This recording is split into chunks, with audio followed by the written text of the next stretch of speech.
No, how many numbers? So what's a number? Doesn't have to be 0, 1, 2, 3, 4. 3.7894444444445 is a number also. So infinite. So do you understand? If I have 10 things to choose from, let's probably get a specific one of them, 1 out of 10. Well, how many numbers is there to choose from? Infinite number. And 1 divided by really big is really small.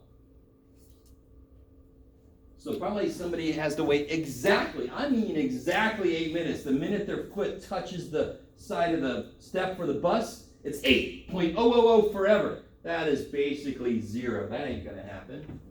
You can be very precise and figure out eventually it's not going to be 0. So there's a 1. Oh, shit. Yes? Yes? Isn't that continuous, though? And this is continuous, isn't it? Oh. Time. Can I measure time more and more precisely and it still makes sense? Yes, you can. Right? If I wait 5 seconds, is it going to be exactly 5 seconds that I waited? 1 Mississippi, 2 Mississippi. Was that really just 2 seconds? I'll bet you anything it wasn't. I bet you it was 1.93467 seconds or something. Isn't that what continuous means? That you can measure it more and more precisely and it still makes sense. How old are you? I'm 47 now. I just had a birthday. So, am I exactly 47? No. Right now, I'm 47.03. Now I'm 47.031. Now I'm 47.032. Isn't time continuous? It would be so freaky if on my birthday I aged a full year suddenly. It's my birthday. Okay, wow, that was a kick to the gut there. Holy shit. So thank God time doesn't go in steps like that. That would be freaky as shit.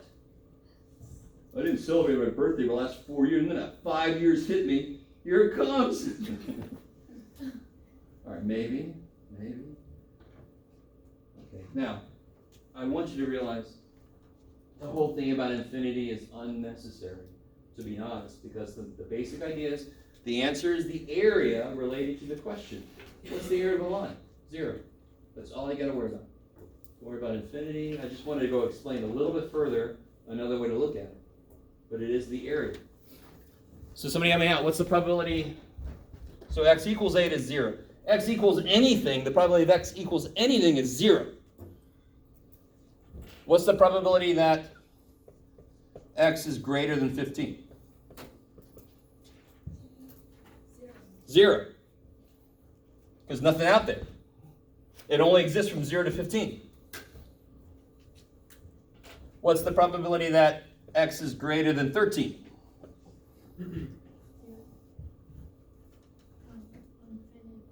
No. Can't be that. It can't be bigger than 1. It's a probability question, right? Yes. So if you draw it, here's 13. Greater than 13 would be this. What's the area of that rectangle? You guys see what I'm saying? If you can draw the distribution, you can always put the problem in there. And then it's just find the area of that rectangle. That's the beautiful thing about if you draw a probability distribution, probability questions become area questions. When I have rectangles, shit, yes, that's so awesome. So what would the answer be? How wide is this? 2. How tall is it? So it's 2/15. Now, so that's uniform probabilities.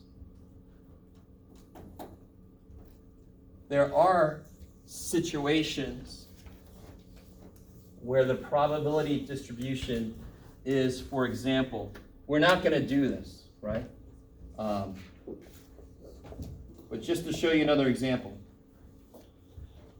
There are probabilities where it's triangular.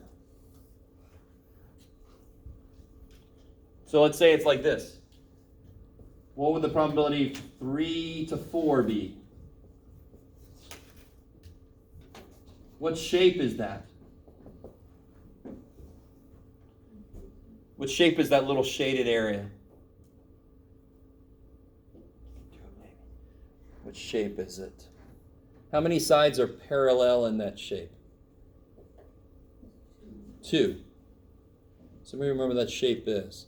The common shape that has 2 sides that are parallel is this.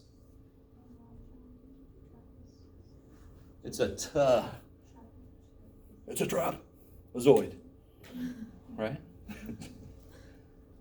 No? Yes? Remember? And again, what did I say right before I even did this problem? We are never going to do this problem. So some of you guys, hopefully you don't, but some of you guys turn your brain on and be like, we're not going to do that shit. I'm not going to pay attention. I'm just trying to show you. We're going to do the most basic problem, and then we're going to get really freaky, and when I'll show you in a minute what this would mean. But I just want to show you there's intermediate problems. How would I figure out this guy's area? Well, I have to know what this is. I have to know what this is. I have to know what this is. And I have to know the area formula for a trapezoid. But I could do it, right? I could do it by hand. I just got to look up the area formula for a trapezoid, figure out those dimensions, and I could figure it out. Now, what's the most used distribution in statistics? This one. Weehaw! You with me? So let's say the mean was 10, and I want to know the probability x is between 11 and 13. All right, so here's 10, here's 11, here's 13. What shape is that? It's not a trapezoid because why? One side is curved. It was out in the sun or something. I ain't got no grammatical skills, but I ain't got no formula for a wavy-ass trapezoid, right? There is no formula for that. That would be difficult, but at least I know I could do it. This is impossible. We don't have a formula for curvy-sided things. I am not going to teach you calculus because we are just going to use a chart and steal stuff from calculus. But one thing that calculus does is it lets me figure out the area underneath any funky-ass looking curve.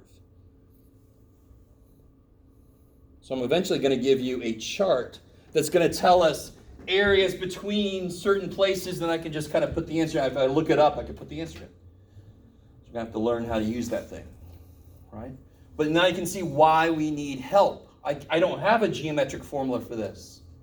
What's the area of this? Wow. I don't freaking look at that thing. I don't have an area formula for that. Shit. All right, maybe. But I have an area formula for trapezoid. That's not a problem. But the minute I get to this, which is more real life shit, it breaks down. All right, so let me give you this. Don't worry about the side with the histogram in it. Just worry about the other side. It's sort of a review of some stuff. I know it is. You guys figure out.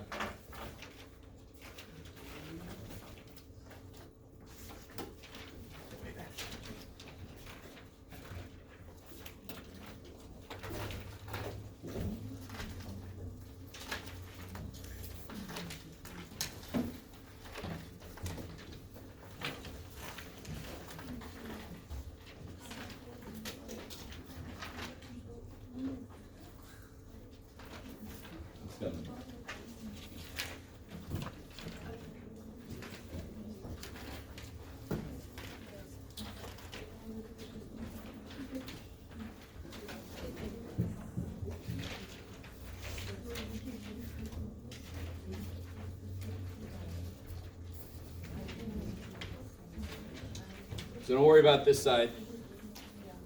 Do this side. In fact, if you want to, try out number 3 right now. This is the uniform problem. Try out number 3 on that side. The one about like car keys.